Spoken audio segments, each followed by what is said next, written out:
নমস্কার, সাফনাভিক নিউজ নেটওয়ার্কে স্বাগত। যাকে বলে কেঁচো খুঁড়তে গিয়ে কেউটে বেরিয়ে আসার জোগাড়। আরজিকর কাণ্ডের চিকিৎসক খুনের অপরাধীদের খুঁজে বের করার পাশাপাশি বর্তমানে কেন্দ্রীয় তদন্তকারী অফিসারদের ফোকাসে রয়েছে হাসপাতালের মধ্যে চলা বিভিন্ন দুর্নীতি খুঁজে বের করা। আর তাই তো রবিবার সকালে বেলেঘাটায় আরজিকরের প্রাক্তন অধ্যক্ষ সন্দীপ ঘোষের বাড়িতে হানা দিল সিবিআই। সেই সঙ্গে আরজিকরের ফরেন্সিক মেডিসিনের অধ্যাপক দেবাশিস সোমের কেষ্টপুরের বাড়িতেও পৌঁছায় সিবিআই এর একটি দল। হাওড়ায় আরজিকর মেডিকেল কলেজের সাপ্লায়ারের বাড়ি এবং হাটগাছায় বিপ্লব সিংহের বাড়ি এবং ডাক্তার দেবাশিস সোমের বাড়ি সহ মোট 15 জায়গায় অভিযানে নেমেছে সিবিআই এর নজরে রয়েছে আরজিকরের প্রাক্তন সুপার সঞ্জয় বশিষ্ঠ। শ্রীমতী নদীতে স্নান করতে নেমে নিখোঁজ ব্যক্তি। ঘটনাকে কেন্দ্র করে তীব্র চাঞ্চল্য ছড়ালো শান্তি কলোনি এলাকায়। স্থানীয় সূত্রে খবর, শ্রীমতী শ্মশান এলাকায় এক ব্যক্তিকে সাইকেল নিয়ে আসতে দেখেন বাসিন্দারা।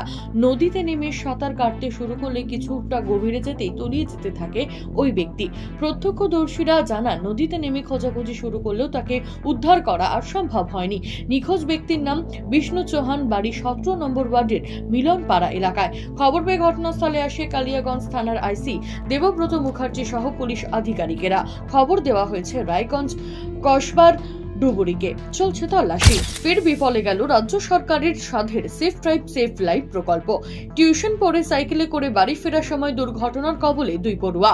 একজন গুরুতর আহত হলেও লরির চাকায় পৃষ্ঠ হয়ে ঘটনাস্থলে মৃত্যু হয় সঙ্গে থাকা আরো একজন সহপাঠীর। রবিবার সকালে এহনো মর্মান্তিক দুর্ঘটনার সাক্ষী থাকলো হাবড়া। সূত্রের খবর, এদিন দক্ষিণ হাবড়ার দিক থেকে ছাত্রীরা সাইকেলে করে বদরের দিকে যাওয়ার সময় পেছন দিক থেকে আসা একটি পণ্যবাহী ট্রাক তাদের ধাক্কা মারে। 18 বছর বয়সী মৃতা ছাত্রী ঈশিতা কুণ্ডু মারাকপুর এলাকার বাসিন্দা।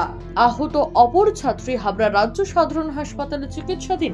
ঘাতক ট্রাকটিকে আটক করা গেলেও চালক পলাতক। শোকের ছায়া নেমে এসেছে এলাকায়। আরজিকর কাণ্ডে উত্তাল রাজ্য রাজনীতি।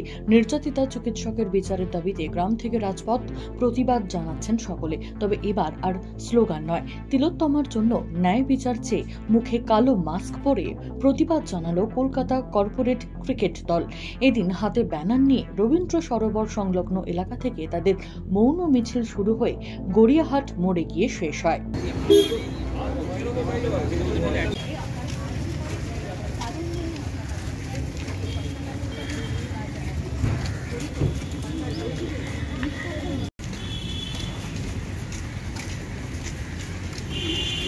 অস্বস্তি গরম ভাদ্রের উপস্থিতি জানান দিলেও তবে আলিপুর আবহাওয়া দপ্তরের পূর্বাভাস দেখে শ্রাবণের কথা ভুলতে পারছে না আমবাঙালি। উত্তর বঙ্গোপসাগর এলাকায় অবস্থান করছে ঘূর্ণাবর্ত। মধ্যপ্রদেশে রয়েছে নিম্নচাপ। দীঘার উপর দিয়ে সক্রিয় মৌসুমী অক্ষরেখা। ত্রিফলায় মঙ্গলবার পর্যন্ত দক্ষিণবঙ্গের বিস্তীর্ণ জেলা জুড়ে ভারী থেকে অতি ভারী বৃষ্টিপাত হওয়ার সম্ভাবনার কথা জানালেন আবহাওয়াবিদরা। অন্যদিকে জলের চাপ সামলাতে ডিভিসি 46,000 কিউসেক হারে বেশি জল ছাড়া শুরু করলে বন্যা হওয়ার আশঙ্কা একেবারেই উড়িয়ে দেওয়া যাচ্ছে না। ইতিমধ্যেই নিম্নচাপের জেরে বন্যার কবলে ত্রিপুরা, বাংলাদেশের বিস্তীর্ণ এলাকা। কার্যত সমাজ বিরোধীদের আক্রায় পরিণত হয়েছে পশ্চিমবঙ্গ। এ কথা বলার কারণ, বাংলা থেকে আগ্নেয়াস্ত্র এবং কার্তুজ সহ বিহারের এক দুষ্কৃতীকে গ্রেপ্তার করল পুলিশ। এ খবর প্রকাশ্যে আসতেই স্বাভাবিকভাবেই ফের প্রশ্নের মুখে বাংলা বিহার সীমান্তের নিরাপত্তা। গোপন সূত্রে খবর পেয়ে কুমেদপুর তালগ্রাম হাট এলাকা থেকে দুষ্কৃতীকে গ্রেপ্তার করেছে পুলিশ।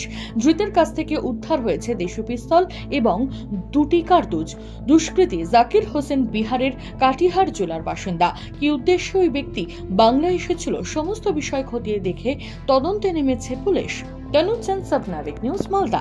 সমস্ত খবরের আপডেট পেতে লাইক করে সাবস্ক্রাইব করুন সাফনাভিক নিউজ। সেই সঙ্গে বেল বাটন প্রেস করতে ভুলবেন না। আপনাদের একটা সাবস্ক্রিপশন আমাদের জন্য অত্যন্ত মূল্যবান। জয় হিন্দ।